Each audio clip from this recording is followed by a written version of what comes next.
પતિને પ્રેમ કરનારી પત્ની પતિને સાથ આપી શકે? સ્વાગત છે તમારું એક નવા વિડીયો. આજનો વિડીયો ખૂબ જ સમજવા અને જીવનમાં ઉતારવા લાયક વિડીયો બનવાનો છે અને આ વિડીયો તમે અંત સુધી ધ્યાનથી સાંભળી લેશો તો તમને એ સમજાઈ જશે કે આ સભ્ય સમાજમાં આપણું કોણ છે અને પરાયું કોણ છે. ઘણા બધા લોકો આપણા પોતાના હોવાનો ઢોંગ કરતા હોય છે, પરંતુ શું એ લોકો આપણા હોય છે? વાત આ વિડીયોમાં ખૂબ વિસ્તારપૂર્વક જાણવા મળશે, તો તમને વિનંતી છે કે આ વિડીયોને અંત સુધી ધ્યાનથી સાંભળજો અને જો વિડીયો પસંદ આવે તો વિડીયોને લાઈક, શેર અને નવા હોય તો ચેનલને સબસ્ક્રાઇબ જરૂરથી કરી લેજો. અને હા, કોમેન્ટ બોક્સમાં હરે કૃષ્ણ જરૂરથી લખજો, જેનાથી ભગવાન શ્રી કૃષ્ણની કૃપા આપના પર નિરંતર બની રહે. તો ચાલો શરૂ કરીએ આજની વાર્તા. એક નાનકડા ગામડામાં એક ખૂબ સુખી અને ધનવાન પરિવાર રહેતો હતો. આ પરિવારમાં નીલમ નામની એક દીકરી હતી. દીકરી હવે યુવાન થઈ હતી, એટલે એક ખૂબ સુખી અને સમૃદ્ધ પરિવાર જોઈને એની સગાઈ કરાવવામાં આવી. દીકરીના પિતા એક ખૂબ સફળ વેપારી હતા અને આ દીકરી બાળપણથી જ ખૂબ સુખી અને સંપન્ન પરિવારમાં ઉછરીને મોટી થઈ હતી. અને હવે એના વિવાહનો સમય આવ્યો એટલે એના પિતાજીએ ખૂબ ધામધૂમથી દીકરીના વિવાહ કરાવ્યા. દીકરી હવે દુલ્હન બનીને પોતાના સાસરિયામાં આવી હતી. આવી રીતે ધીરે ધીરે સમય વીતવા લાગ્યો. હવે દીકરીના વિવાહ થયા એને 1 વર્ષ પૂર્ણ થયું ત્યારે અચાનક તેના પતિને ધંધામાં ખૂબ મોટી ખોટ આવી અને એને ધંધામાં ખૂબ મોટું નુકસાન થયું હોવાથી એનો આખો પરિવાર કંગાળ થઈ ગયો. હવે દીકરીના ઘરમાં બધા જ લોકો નિરાશ થઈ ગયા હતા અને લેણું થઈ ગયું હોવાથી એના પતિને પોતાની બધી જ સંપત્તિ વેચવા માટે મજબૂર થવું પડ્યું. બધી જ સંપત્તિ વેચાઈ ગયા બાદ દીકરીનો પરિવાર એ ખૂબ નાના ઝૂંપડી જેવા ઘરમાં ભાડે રહેવા માટે મજબૂર થયો હતો. હવે 2 ટંકના ભોજન માટે પણ તકલીફ થવા લાગી હતી અને આ પરિવારને પોતાની રોજની જરૂરિયાતો પૂરી કરવા માટે ખૂબ જ સંઘર્ષ કરવાનો સમય આવ્યો હતો. આવું બધું થઈ જવાથી નીલમનો પતિ ખૂબ જ નિરાશ થઈ ગયો હતો અને એ હવે પોતાનું ગુજરાન કેવી રીતે ચલાવશે અને સાથે સાથે પત્નીને તેમજ તેના પરિવારને કેવી રીતે સંભાળશે એ વાતને લઈને હંમેશા ચિંતામાં રહેવા લાગ્યો હતો. પોતાનું મહેલ જેવું મકાન હતું અને આવા મહેલ જેવા મકાનમાં ખૂબ જ સુખ સુવિધાઓમાં રહેલા લોકો અત્યારે એક સાધારણ ગરીબ માણસ જેવું જીવન જીવી રહ્યા હતા. આવું બધું થઈ જવા છતાં પણ નીલમે ક્યારેય પણ હાર ન માની અને કાયમ માટે એના પતિને એવું આશ્વાસન આપતી રહેતી કે તમે હિંમત નહીં હારતા, આપણે ફરી પાછા સફળ થઈશું. ધીરે ધીરે સમય વીતવા લાગ્યો અને નીલમના પતિને નોકરી મળી ગઈ.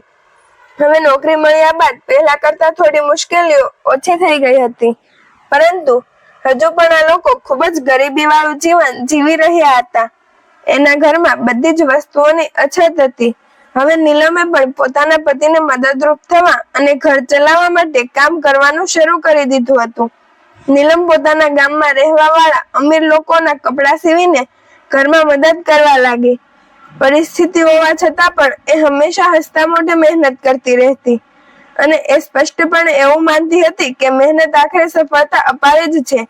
નીલમના માતા પિતા પાસે અઢળક સંપત્તિ હતી, પરંતુ એણે ક્યારેય એના માતા પિતા પાસે કંઈ માંગ્યું નહોતું અને એટલું જ નહીં, એ પોતાના આવા જીવન વિશે બીજા કોઈ પણ લોકોને ક્યારેય ફરિયાદ પણ નહોતી કરતી. અને આવી રીતે ધીરે ધીરે 3 વર્ષ વીતી ગયા. ત્યારબાદ આખરે એના પતિને એક નવો ધંધો શરૂ કરવાનો અવસર મળ્યો. હવે નીલમનો પતિ પોતાના નવા ધંધા માટે ખૂબ જ મહેનત કરી રહ્યો હતો અને એને લોકો તરફથી ઘણું બધું સમર્થન પણ મળી રહ્યું હતું.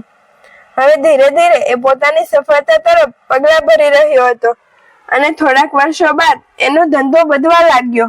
હવે ધીરે ધીરે એક સમયે એવો પણ આવ્યો કે જ્યારે એનો ધંધો ખૂબ સારો ચાલવા લાગ્યો અને પહેલા કરતા પણ વધારે ધનવાન બની ગયો.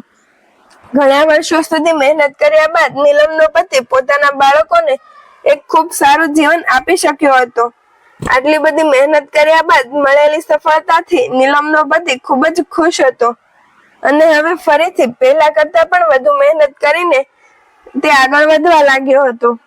હવે તો શહેરના પ્રતિષ્ઠિત લોકોમાં એનું સન્માન કરવા માટે એક ખૂબ મોટા કાર્યક્રમનું આયોજન પણ થયું હતું અને એ કાર્યક્રમમાં નીલમ અને એનો પતિ પણ હાજર રહ્યા હતા.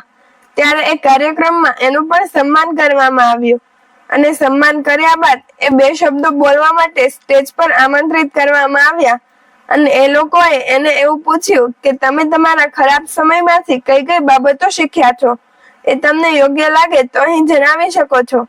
ત્યારે નીલમના પતિએ જવાબ આપીને કહ્યું કે હું ખરેખર ખૂબ જ ભાગ્યશાળી વ્યક્તિ છું, કારણ કે મારો ખરાબ સમય આવ્યો ત્યારે મને એ વાતની ખબર પડી ગઈ કે આપણા સમાજમાં અને આપણા સગા સંબંધીઓમાં કોણ આપણા પોતાના છે અને કોણ પારકા છે.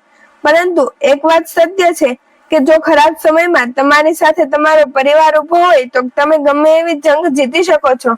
એટલે મિત્રો, તમે તમારા સપનાઓ પર વિશ્વાસ રાખજો, કારણ કે કોઈ પણ કાર્યમાં આપણે હાર ન માનીએ તો એ કાર્યના અંતમાં આપણને હંમેશા સફળતા મળે જ છે. અને મારા જીવનમાં તો એક સમય તૂટી ગયો હતો, પરંતુ એવા સમયે મારો વિશ્વાસ બનાવી રાખવા વાળું બીજું કોઈ નહીં પરંતુ એ મારી પત્ની નીલમ જ હતી. નીલમે મને હંમેશા હિંમત આપી હતી અને એક વિશ્વાસ અપાવ્યો હતો કે આપણે મહેનત કરતા રહીએ તો એક દિવસ સફળતા જરૂર મળશે. અને મિત્રો, ખરેખર નીલમની વાત સાચી પડી. મેં અને નીલમે ખૂબ જ મહેનત કરી અને આજે પહેલા કરતા પણ વધારે સફળતા પ્રાપ્ત કરી છે. તો મિત્રો, સફળતા પ્રાપ્ત કરવા માટે અથાગ મહેનતની જરૂર હોય છે. ખાલી સપના જોવાથી એ સપનાઓ સાકાર નથી થતા. સપના જોવા જોઈએ, પરંતુ એ સપનાને સાકાર કરવા માટે ખૂબ જ પરિશ્રમ કરવો પડે છે અને સતત મહેનતના અંતે સફળતા રહેલી હોય છે. સફળતા પ્રાપ્ત કરવા માટે કોઈ શોર્ટકટ રસ્તો નથી. સફળતા તો અથાગ મહેનતનું પરિણામ હોય છે. અને દીકરીઓએ એક વાત હંમેશા યાદ રાખવી જોઈએ કે ગમે એવા સમયે પોતાના પતિનો હંમેશા સાથ આપવો જોઈએ.